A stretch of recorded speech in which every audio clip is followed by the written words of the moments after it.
You are not calling it a priority. The Minister of State for Finance, Planning and Economic Development, Henry Musaasizi, has told Parliament that the upcoming budget will be executed under a harsh environment, including rising interest rates, imported inflation, low export demand, among other effects brought about by global shocks like high inflation and the lingering negative effects of COVID-19 pandemic.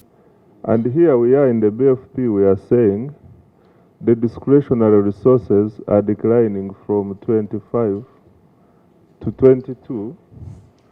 The gap explains that the expenditure will definitely go down by 2.5 trillion.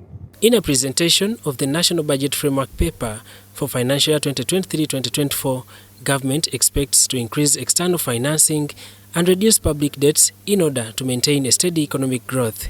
This, according to Minister of Finance, is in line with the medium-term strategies to expedite economic growth.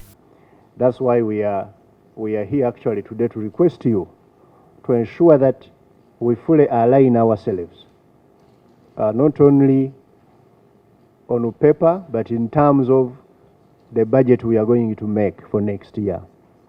How you appropriate it at program level, instead of appropriating it at sector level. The preliminary resource envelope for financial year 2023-2024 is at Uganda shillings 49.988 trillion compared to Uganda shillings 48.131 trillion for the current financial year 2022-2023. As government projects economic growth of 6% in the next financial year 2023-2024 from 5.3% in the current financial year, the MPs questioned the driving factors. Very interesting. What is it that is giving you the confidence that our economy is very resilient? It will be able to withstand the world economic shocks, which provide the context within which we operate. You are saying you are going to reduce the total public debt. You are going to reduce on the domestic debt. But on the other hand, you are going to increase on external financing. How does the two strategies speak to each other?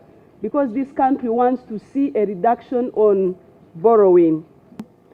We are a very resilient economy by virtue of our structure as a country, as an economy, having gifts of nature, but also having a very resilient population, producing its own food, and also managing their cost of living. So the drivers, honorable members, is the oil and gas that we are investing in right now. That's why we are prioritizing it.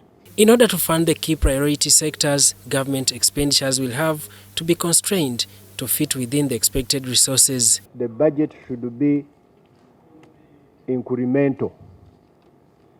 Don't touch my money. Even if the priorities are there, Gandhi borrow and fund the priorities. We are saying, and we are proposing to Parliament to adopt this method really. It will save us the debt burden in the future, near future. When we say and agree on the goal that these are the priorities,